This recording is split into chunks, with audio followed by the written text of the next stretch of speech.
Hello everyone, this is Chase. Welcome to my trade vlog. I will share with you the valuable insights from my recent trading process. This is the 4-hour chart of Bitcoin, and I have taken a long position here. Now, let me explain my entry logic and why I decided to enter a long position at this point. As usual, let's first look at the market background on the larger time frame. Switching to the daily chart of Bitcoin, we can see that the price broke out and then went through a prolonged period of range consolidation. When it comes to trading ranges, there are mainly two scenarios: successful range breakouts and failed range breakouts. Due to the inertia in price movements, the probability of a false breakout is higher than that of a true breakout once a range is formed. I will elaborate on how to trade ranges in the upcoming price action tutorial.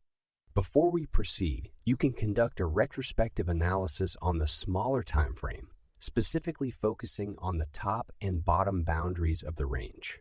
Please note that it's the top and bottom boundaries of the range where we need to pay attention.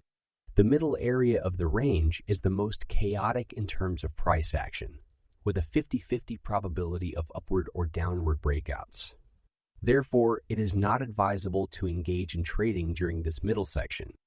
However, at the top and bottom boundaries of the range, using the entry methods we have previously taught, such as single candlestick reversals and second breakouts, you can find numerous successful trading opportunities.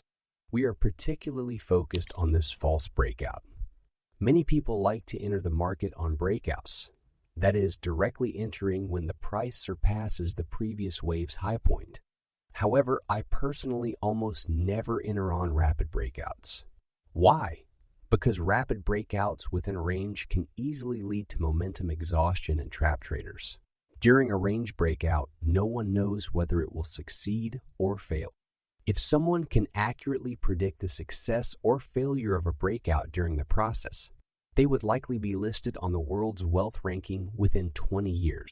High-level price action traders judge whether a breakout is successful or not based on the extent of the breakout and whether there is follow-through momentum after the breakout. Before becoming a high-level trader, I recommend beginners not to participate in rapid breakout. Personally, I prefer the entry method of breakout, pullback, breakout again, or when the price consolidates near the top boundary of the range. This consolidation allows pressure to build up, and when the price breaks out again, it is more likely to be a genuine breakout. The stop loss can be placed at the bottom of the smaller range, and a risk-reward ratio can also be acceptable.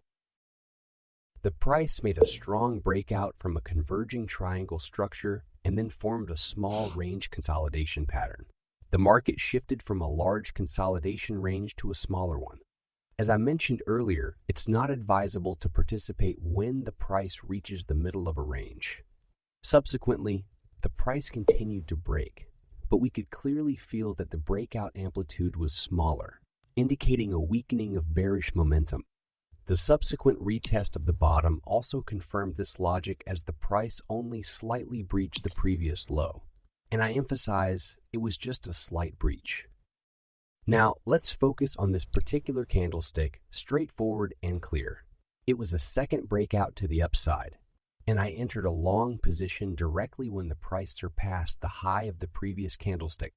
I set my stop loss at this level and fixed my take profit at 3 times the risk, making this trade an easy way to achieve the target profit. Regarding the subsequent price action, we pay close attention to the test of the previous high after this pullback. If the bulls continue to show strength, we can set our target towards the top boundary of the range. Price movements occur step by step. We are traders, not fortune tellers. We trade based on the signals the market gives us, and that's all we need to do.